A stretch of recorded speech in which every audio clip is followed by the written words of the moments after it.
Just recently, the Grand Order of Draco Slayers did a long and very powerful ritual with Hercules, and it centered around the strangling of two serpents when he was an infant. And I think the repercussions are going to be long and positive for those of us working within the Order and those who are interested in learning more about what the Order does and maybe petitioning to become a member. In this working, though, brought up an experience that I and another member had that almost tore the Order apart. And I'm doing this video to, I guess, I'm looking for people with information. And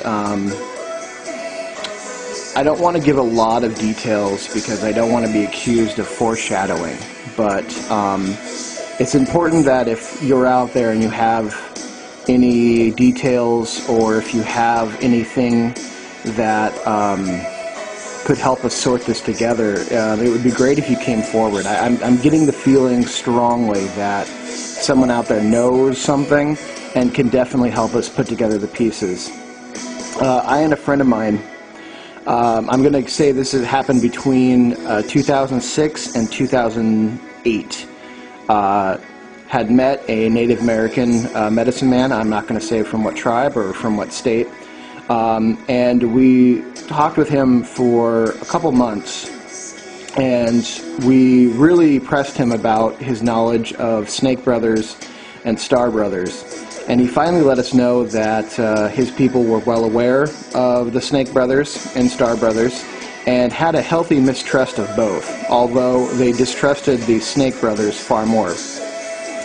After talking with him more and him finding out and finally seeing that we weren't, you know, just some people who saw the craft and, you know, got some books on Wicca, that we were an actual order that had a real understanding of the astral and magical realms, he led us in to a spot in the desert where a lot of his people had done a great number of rituals and had petitioned for help from their great spirit as well as ancestral spirits, and told us that we might be able to find allies there.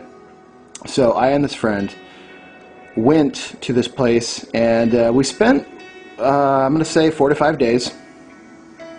And we had planned to spend more, but on our last night there, which, you know, wasn't supposed to be our last night, I'm going to say somewhere between midnight and 4 o'clock in the morning, we wake up to smashing and glass breaking.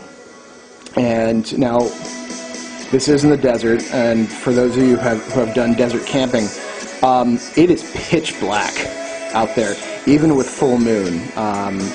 It's very, very difficult to see. So,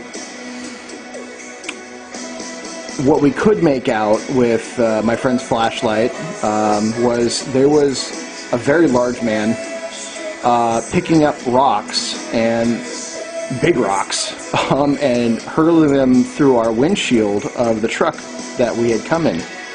Now, I can't go and tell you who I am. Maybe one day I will, but I am a very, very physically powerful human being. I hold world records in certain strength feats, and in certain circles, it's well known what I'm able to do. So I came and just body checked this man, and it felt like I had hit a lead wall, and I was pretty concerned.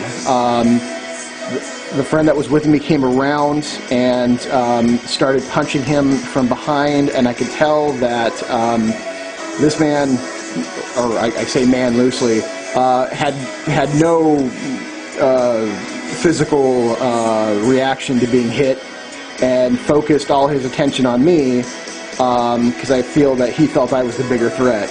And we fought and wrestled, and I really felt that this individual was probably going to kill me because he was so unbelievably strong, and just nothing seemed to faze him.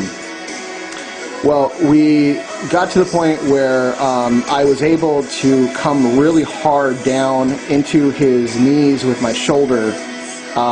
One, because I was trying to avoid not getting hit again. Two, because I felt it may be my only chance. Three, because my friend was on top of his shoulders, I guess trying to put him in a chokehold. I don't really know, and my friend will say he didn't really know what he was doing either. But we got him down on the ground, and we were rolling around, and both me and, I'm going to say, this man slid down a grade on some loose gravel, or big loose rocks, and we tumbled for a while, and by sheer divine providence, I ended up on top. This thing, you know, we're both fighting dirty. This thing is trying to rip open my nutsack, and I am trying to tear into his eyes, and I'm trying to get on what's called a double wrist lock, because my feeling is that if I can break this thing's arm, we might be able to get away. And while I am holding him down and trying to pin him and get this double wrist lock, I have my knee in his face, and I'm trying to kick away his other hand that's trying to tear into my groin. My friend comes around, finally gets down there, and drops a very heavy rock for him, which is a pretty heavy rock for other people, down on the head of this thing, and it goes limp. I am in a lot of pain. I had some pretty extensive injuries. My ribs were bruised, my eye was rolling shut, 2 fingers on my left hand were broken. I think most of all the toes on my right foot were broken, and I was bruised on the inside of the thigh, and just really hurting all over. I wanted to get a better look at this thing. Now, I love people, I love all people, but this thing looked like it suffered from Down syndrome. But it was so dark and things were moving so quickly that I couldn't really get a good look. And right when we were about to, and I started to kind of look over, it seemed to be dressed in pretty simple clothes. It was like a sweater. It looked like it had jeans on, but it was just big. It was probably about 6'6" and well into the 300 pounds. We heard screaming and yelling all around us, and I, for fear that this may be something similar, that there was more of them, there was just no way we were going to stay around. So we ran, and we hid in some rocks. I say we probably ran for half a mile, maybe more.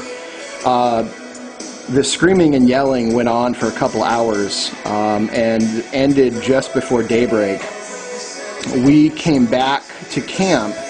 Now, by this time, all the adrenaline had worn off, and like the injuries were really taking their toll. But our truck was totaled, and the most interesting thing about it is on the hood, it looked like someone, and I'm not over-exaggerating, had taken a giant bloody shit all over the hood, and it smelled so horrible, and it was so foul that we could barely get close to it, and it attracted wild bees. And we went down the grade to see if we could find this thing, and it was gone. There was blood, but I'm pretty sure it was all mine. I'm pretty sure we encountered a reptile or a Draco in the physical. But if anyone else has some information on this, I would be very interested to hear it. And I would like to also let you know that we will be introducing Hercules very soon, and to keep posted for that. And thank you for all those helping us with the movement. It's being very positive, and I'm noticing some very strong results in the astral world, which we all know filter down to become a reality. So thank you.